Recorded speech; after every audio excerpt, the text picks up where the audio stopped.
The barn door swung open with a groan that cut through the November cold like a blade through skin. Caleb Rhodes stood in the threshold, lantern raised, breath fogging in the dim amber light. He'd come to check on the mare. She was close to foaling, and the wind had been hammering the valley all evening. But the mare wasn't alone. Crouched in the far corner, pressed against the hay bales like something hunted, was a girl. No, not a girl, a young woman, maybe 19, maybe younger. Her dress was torn at the shoulder, the fabric stained dark with mud and something else. Her wrists were raw, rope burned, the kind of marks that told a story Caleb had seen before but wished he hadn't. Her feet were bare, blistered and bleeding. Her hair hung in tangled knots around a face, so pale it looked carved from bone. And her eyes, God, her eyes, locked on him with a terror so complete it stopped him cold. She didn't scream, she didn't run. She just stared at him, her body trembling, her breath coming in shallow, silent gasps like she was trying not to exist at all. "Easy," Caleb said quietly, lowering the lantern.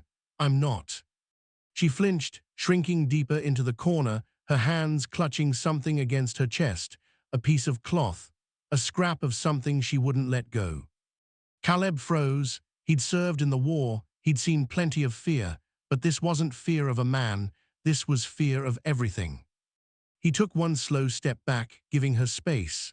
The mare nickered softly from her stall, tossing her head. The girl's eyes flicked toward the sound, then back to Caleb, wide and unblinking. "You hurt?" he asked, his voice low, steady. "You need water."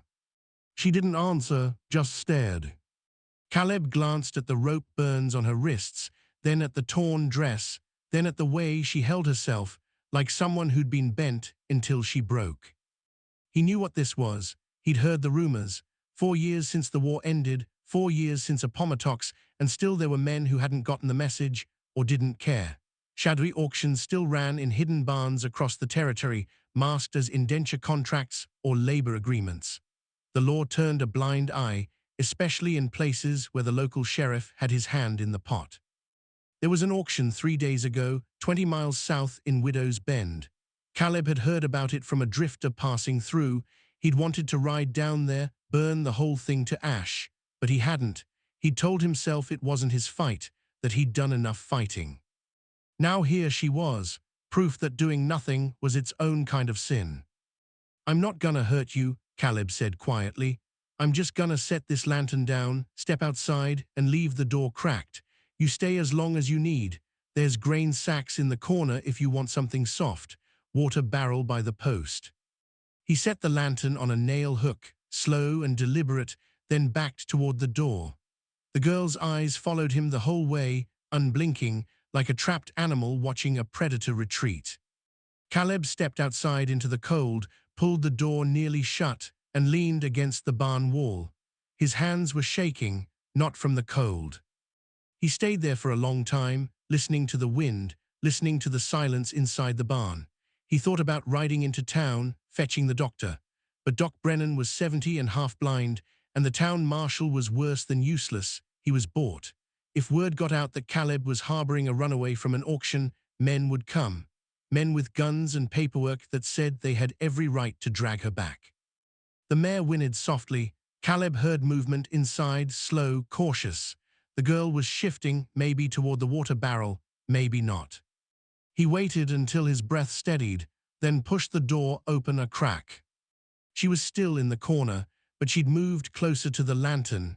Her hands were no longer clutching the cloth, they were folded in her lap, and she was watching him again, still afraid, but not paralyzed. "There's a cabin," Caleb said quietly, 20 paces that way. "I'm gonna go light the stove, get it warm, you don't have to come inside. But if you do, there's food, a blanket, a chair by the fire." He didn't wait for an answer. He turned and walked across the frozen yard toward the cabin, his boots crunching through the frost. Behind him, he heard nothing. Inside, he lit the stove, fed it kindling until the flames caught, then hung the kettle over the heat. He pulled a chair close to the fire, set a wool blanket across the seat, and placed a tin cup on the table. Then he sat down on the floor near the door, his back against the wall, and waited. The wind howled, the fire crackled, the kettle began to hiss. And then, so faint he almost missed it, he heard the barn door creak. Footsteps slow, hesitant, crossing the yard. Caleb didn't move, didn't look toward the door, just kept his eyes on the fire. The cabin door opened, cold air rushed in. The girl stood in the doorway, silhouetted against the dark, her torn dress hanging loose, her bare feet pale against the frozen ground. She stared at the chair by the fire, then at Caleb, sitting on the floor by the door.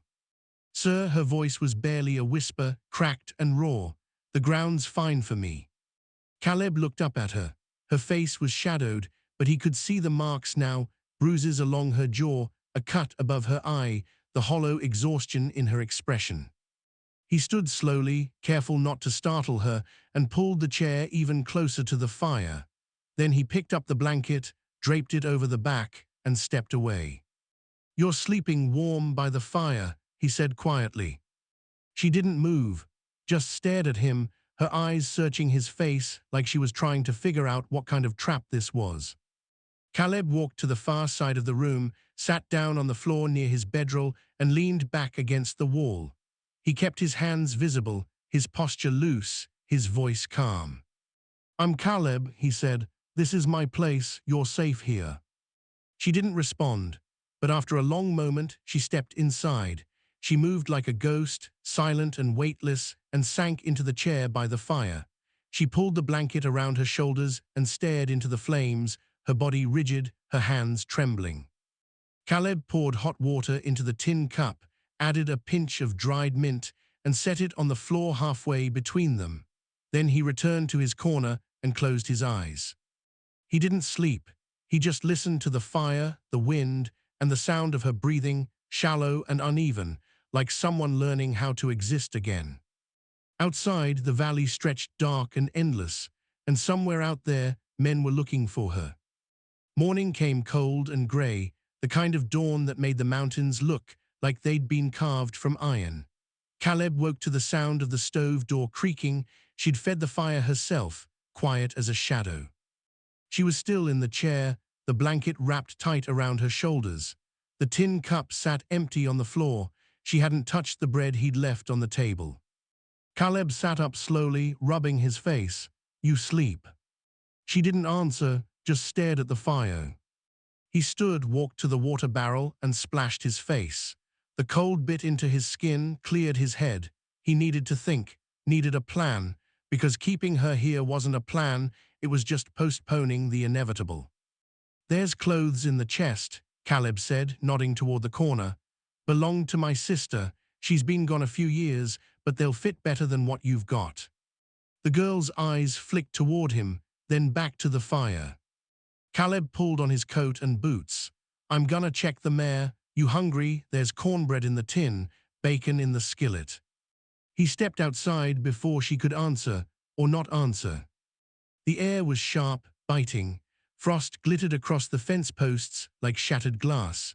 Caleb walked to the barn, his mind turning over the problem like a man trying to find a way out of a box with no doors. He couldn't take her to town. The marshal was in Dalton's pocket, and Dalton ran the auctions. He couldn't send her away alone. She'd be caught or dead within a day. And keeping her here meant a fight was coming. Dalton didn't let property walk away. Caleb was mucking the stall when he heard the cabin door open. He glanced back and saw her standing in the doorway, wearing his sister's old dress, simple gray wool, too big in the shoulders but clean. Her hair was pulled back, and she'd washed her face. The bruises stood out sharper now. She stepped into the yard, her bare feet careful on the frozen ground. "There's boots," Caleb called, "in the chest, second drawer." She didn't go back inside, just stood there watching him work. After a moment, she spoke. "Why'd you bring me inside?" Caleb stopped, leaning on the pitchfork, "Because leaving you in the barn seemed wrong. Men don't do things because they're right." Her voice was flat, distant. "They do things because they want something." Caleb met her eyes. "Maybe, but I don't want anything from you." She laughed, a bitter, hollow sound. "Everybody says that." He didn't respond, just went back to mucking the stall. She watched him for a long time. Then she said, "You were at Widow's Bend." Caleb froze, his hands tightened on the pitchfork. 3 days ago, she continued, her voice steady now harder. You were there, I saw you. He turned slowly. She was staring at him, her expression unreadable.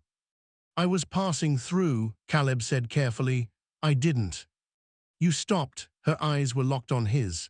You stood outside the barn, you heard the auctioneer, you heard me scream. Caleb's chest tightened, he remembered. God, he remembered. He'd been riding through Widow's Bend, heading home, when he'd heard the voices, the laughter. He'd stopped outside the barn, listened long enough to know what was happening inside, long enough to feel the rage twist in his gut. And then he'd ridden away. I didn't know, he started. You knew, her voice. Ice cut through the cold like a whip. You knew, and you left. Caleb set the pitchfork down, his hands were shaking. Yeah, I did. Silence heavy and sharp. You want to know why, he said quietly, because I told myself it wasn't my fight, that I'd done my time in the war, that I couldn't save everyone. You didn't save anyone, her voice was cold, you just rode away. Caleb nodded slowly. Yeah, I did. She stared at him, her jaw tight, her eyes burning. So why now, why pull me out of the barn last night? Because I'm tired of riding away. The words hung in the air between them, raw and ugly. She didn't respond, just turned and walked back toward the cabin. Caleb watched her go, his chest heavy, his throat tight. He'd carried guilt before guilt from the war, from the men he couldn't save, from the orders he'd followed. But this was different. This was a choice he'd made in peacetime, a choice to do nothing. And now she was here, a living reminder of the cost of silence. He finished with the mare, then walked back to the cabin. She was sitting by the fire again, the blanket pulled tight, her face hidden in shadow. Caleb sat down across from her, his hands folded. I can't undo what I didn't do, he said quietly, but I'm not letting them take you back. She looked up at him. They'll come. I know. They'll kill you. Maybe. She studied him for a long moment. Then she said, my name's Ains. Caleb nodded. Ains. I don't forgive you, she said flatly. I don't expect you to. She turned back to the fire, but I'll stay for now. Outside, the wind picked up, rattling the shutters. Somewhere in the distance, a crow cawed, a sharp, lonely sound that echoed across the valley. Caleb stood and walked to the window. The horizon was empty, but he knew it wouldn't stay that way. They came 2 days later. Caleb saw the dust first, a thin line rising against the grey sky, moving slow and deliberate along the valley road. 4 riders, maybe 5. He was splitting wood behind the cabin when he spotted them. He set the axe down, wiped his hands on his trousers, and walked inside. Ains was sitting by the fire, mending a tear in one of his shirts. She looked up when he entered, her expression calm, but her hands stopped moving. They're here, Caleb said quietly. She didn't ask who, just set the shirt aside and stood. Stay inside, Caleb said, no matter what you hear. They'll burn it down if you don't give me up. Then they'll burn it down. She stared at him, her jaw tight. You're a fool. Probably. Caleb pulled his rifle from the rack above the door, checked the chamber, and stepped outside. The cold bit into his face, sharp and clean. He walked to the center of the yard and waited. The riders came slow, their horses' breath fogging in the cold. 4 men. The one in front wore a martial star pinned to his coat, a tarnished thing that looked like it had been pulled from a dead man's chest. His face was hard, lined with years of cruelty disguised as law. Marshal Kane. Behind him rode 3 others, hired guns, the kind of men who'd shoot a dog for fun and a man for pay. One of them Caleb recognized, a tall, gaunt figure with a scar running from his eye to his jaw.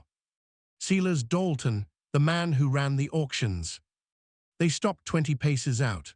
The marshal leaned forward in his saddle, his hands resting on the horn, his eyes cold and dead. Caleb Rhodes, Kane said, his voice flat, heard you've been keeping something that doesn't belong to you. Caleb kept his rifle lowered, his expression calm. Don't know what you're talking about, Marshal. Cain smiled, a thin, joyless thing.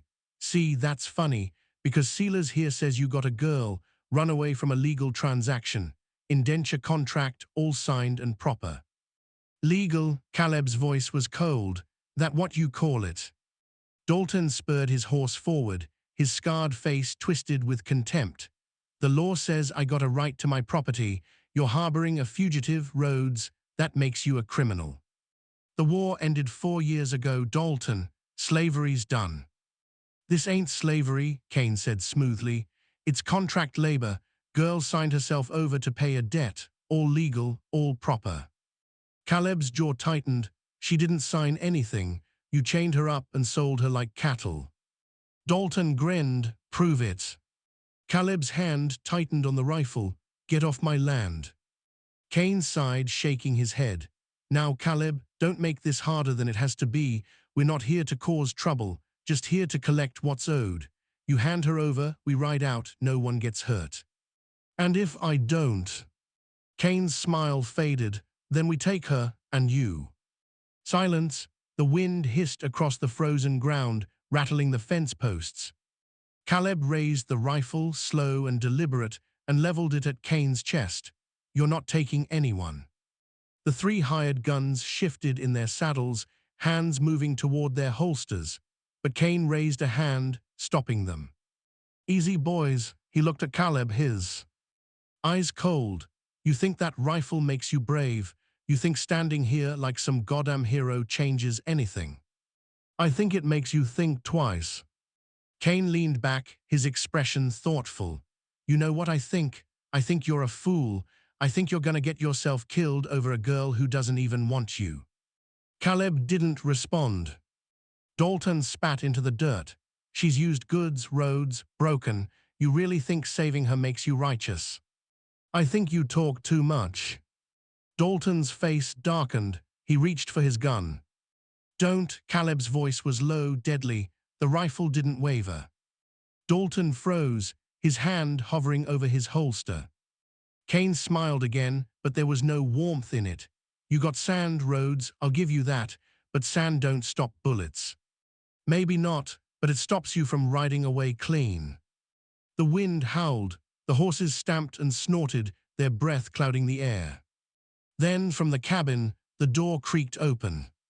Ain stepped into the yard, her face pale but steady. She stood beside Caleb, her hands empty, her gaze locked on Dalton. No, Caleb said quietly, get back inside. She didn't move, just stared at Dalton, her expression hard as stone. Dalton grinned. There she is. Come on, girl, time to go home. I don't have a home, Ain said flatly. You burned it. Dalton's grin faltered. 8 years ago, she continued, her voice steady, you came to my family's farm with a warrant, said my father was a traitor to the Union. You burned our house, shot my father in front of me, took the land. Caleb's blood went cold. Dalton's face twisted. Your father was a deserter. My father was a farmer. Her voice didn't rise, didn't break, and you murdered him for his land. Silence thick and suffocating. Cain shifted in his saddle, his eyes flicking between Dalton and Ains. That true, Sealers? Dalton didn't answer. His hand drifted toward his gun. Caleb's rifle swung toward him. Don't. The yard went still. 4 men on horses, 2 on the ground, a loaded rifle, a stolen past. Then Cain spoke, his voice soft. We'll be back, Rhodes, with more men, more guns, and next time we won't ask. He turned his horse and rode away. The other 3 followed, slow and deliberate. Dalton was the last to leave, his scarred face twisted with rage. Caleb kept the rifle raised until they disappeared over the ridge. Then he lowered it, his hands shaking. Ain stood beside him, silent and still. You shouldn't have come out, Caleb said quietly. You would have died. Maybe. She looked at him, her eyes hard. He killed my father, burned my home, and then he sold me like an animal. Caleb nodded slowly. I'm sorry. She didn't respond, just turned and walked back inside. Caleb stood in the yard, the rifle heavy in his hands, and stared at the empty horizon. They'd be back, and next time, words wouldn't be enough. So let me ask you this. If you were standing in Caleb's boots right now, staring at that empty ridge, knowing armed men were coming back, would you stay and fight, or would you run? Take a breath, pour yourself something warm, and think about what it costs to stand your ground when the whole world says you're wrong. If you're still with me, tap that subscribe button. Tell me in the comments what time it is where you are, and whether you'd have opened that barn door in the first place. Now let's see what happens next. Caleb spent the rest of the day preparing. He reinforced the cabin door with boards from the barn, nailed shutters over the windows, and filled every container he had with water from the well. He checked his ammunition, 32 rounds for the rifle, a dozen for the revolver. Not enough, but it would have to be. Ains watched from the fire, silent, her hands folded in her lap. When the sun began to set, Caleb sat down across from her. The firelight flickered between them, casting long shadows across the walls. "There's a trail," Caleb said quietly. "North Ridge. Leads to a trading post about 15 miles out. If things go bad, you run, don't look back, don't stop." Ains didn't respond. "I mean it," Caleb said. "You run." She looked up at him, her expression unreadable. "Why are you doing this?" "Because it's right." "That's not an answer." Caleb was quiet for a long moment. Then he said, "Because I wasn't there when your father died, and I can't change that, but I'm here now." Ains stared at him, her jaw tight. "You think that makes it better?" "No." Silence. Then she said, "I remember you." Caleb frowned. "What?"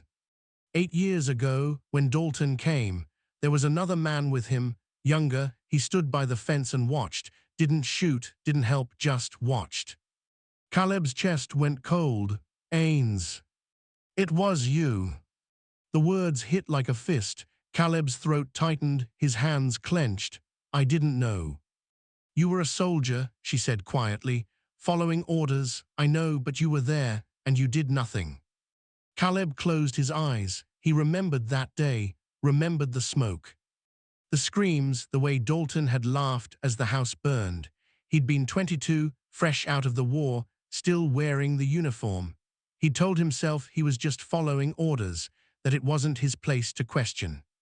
But he'd known, deep down, he'd known it was wrong. "I'm sorry," Caleb said, his voice barely a whisper.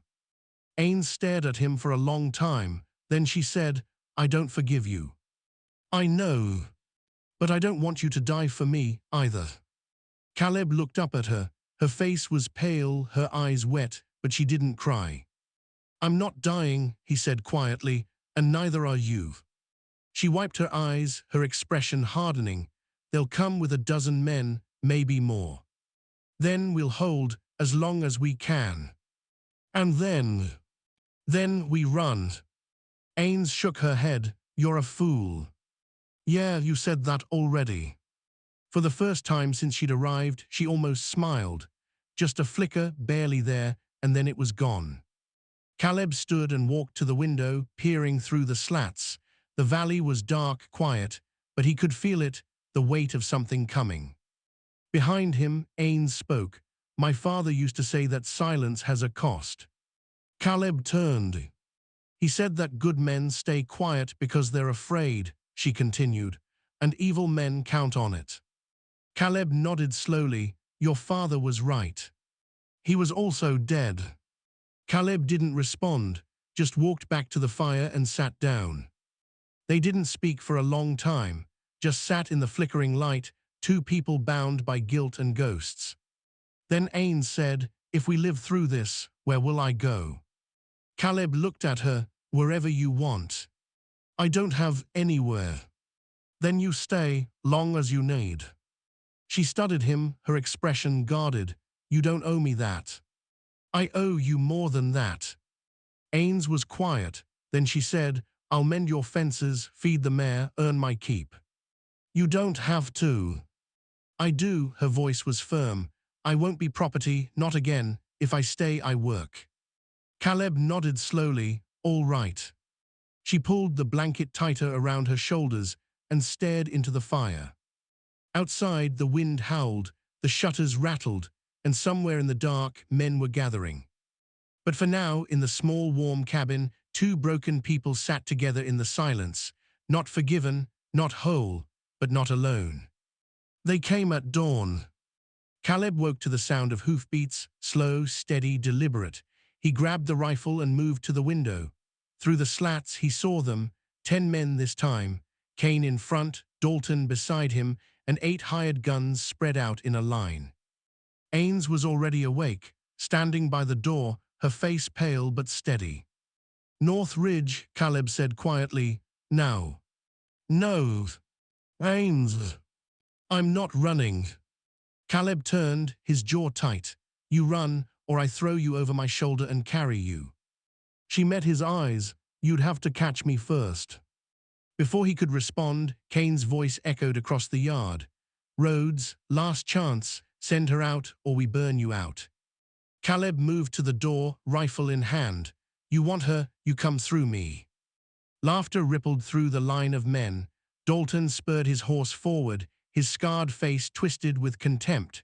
You got 10 seconds, Rhodes. Caleb raised the rifle, his hands were steady, his heart was hammering. Then, from the ridge behind the cabin, a voice called out, Caleb. Caleb turned. A man stood at the top of the ridge, older, weathered, rifle in hand. Then another appeared, and another. 5 men in total, all of them familiar, ranch hands from neighboring spreads. Men Caleb had worked beside, shared whiskey with, branded cattle with over the years. Old Red Hanson, Tom Farrow, the Kincaid brothers, and Ben Moss, who'd lost his son at Shiloh. They moved down the ridge in a line, rifles raised, their faces hard. Kane's horse shifted nervously. The hired guns glanced at each other, hands drifting toward their holsters. Red Hanson stepped forward, his voice carrying across the yard. Kane, I branded calves with you 20 years ago. Don't make me shoot a man I once called friend. Kane's expression darkened. This is law business, Red. Stay out of it. Law, Tom Farrow spat into the dirt. Law doesn't chain up girls and sell them like livestock. One of the Kincaid brothers raised his rifle. You want a fight, Kane, you got one, but it ain't gonna be the fight you expected. The hired guns shifted, uneasy now. They'd signed on for an easy job, 1 man, 1 girl, quick money, not a standoff with half the valley. Dalton's face twisted with rage. You're all fools. That girl's mine by legal contract. You murdered her father, Ben Moss said quietly, burned his farm, took his land. I was there, Dalton, I saw it. Silence thick and suffocating. Kane's eyes flicked between the ranch hands, the hired guns, and Caleb. His hand hovered near his holster. Then Red Hanson cocked his rifle. The sound echoed like thunder. Go home, Kane, Red said quietly, before this gets ugly. For a long moment, no one moved. The wind hissed across the frozen ground. The horses stamped and snorted. Then Kane pulled his reins, turning his horse. This ain't over, Rhodes. Yeah, Caleb said quietly, it is. Kane rode away. The hired guns followed, slow and sullen. Dalton was the last to leave, his scarred face black with fury. He stared at Ains, standing in the cabin doorway, and spat. You'll regret this, girl. I regret nothing, Ains said flatly. Dalton turned his horse and rode after the others. The valley went quiet. The ranch hands lowered their rifles, and Red Hanson walked over to Caleb, clapping him on the shoulder. Heard from Tom's boy you had trouble brewing, Red said. Figured you could use some company. Caleb nodded, his throat tight. Appreciate it. You're one of us, Caleb. We don't leave our own hanging. The others nodded, murmuring agreement. Then, one by one, they mounted their horses and rode back toward their own spreads, leaving Caleb and Ains standing in the yard. Caleb turned to her. She was staring at the horizon, her expression unreadable. You all right? He asked quietly. She didn't answer right away. Then she said, I thought I'd die hating you. Caleb nodded. You still might. She looked at him, her eyes hard but not unkind. Maybe, but not today. 3 months later. Spring came slow to the valley, but it came. Ains mended the fences, planted seed in the kitchen garden, and learned to handle the mare. She didn't smile often, but when she did, it was real. Caleb built 2 small wooden crosses near the North Ridge. He carved the names by hand, Samuel Brennan and Margaret Rhodes, Ains's father, Caleb's sister, 2 people who deserved better. Ains stood beside him when he planted them, her hand resting briefly on his shoulder. They didn't talk about forgiveness. Forgiveness wasn't something you earned in a day, but trust could be built, 1 fence post at a time, 1 shared meal, 1 quiet evening by the fire. Dalton never came back. Word spread through the valley about what had happened, and the auctions in Widow's Bend shut down. Kane resigned as marshal and left the territory. Some said he went east, some said he drank himself to death. Ains stayed. Not because she had nowhere else to go, but because she chose to. One evening, as the sun dipped low and painted the mountains gold, Caleb sat on the porch and watched her work in the garden. She looked up, wiped her hands on her apron, and walked over. You ever think about leaving? She asked. Sometimes, Caleb said, but then I remember why I stayed. She looked at him, her expression soft. And why's that? Because silence has a cost, and I'm done paying it. Ains nodded slowly. Then she sat down beside him, and together they watched the valley settle into dusk. The wind whispered through the grass, the fire crackled inside, and for the first time in years, Caleb Rhodes felt something close to peace. Not redemption, not absolution, but a quiet, steady truce with the ghosts he carried. And sometimes that was enough.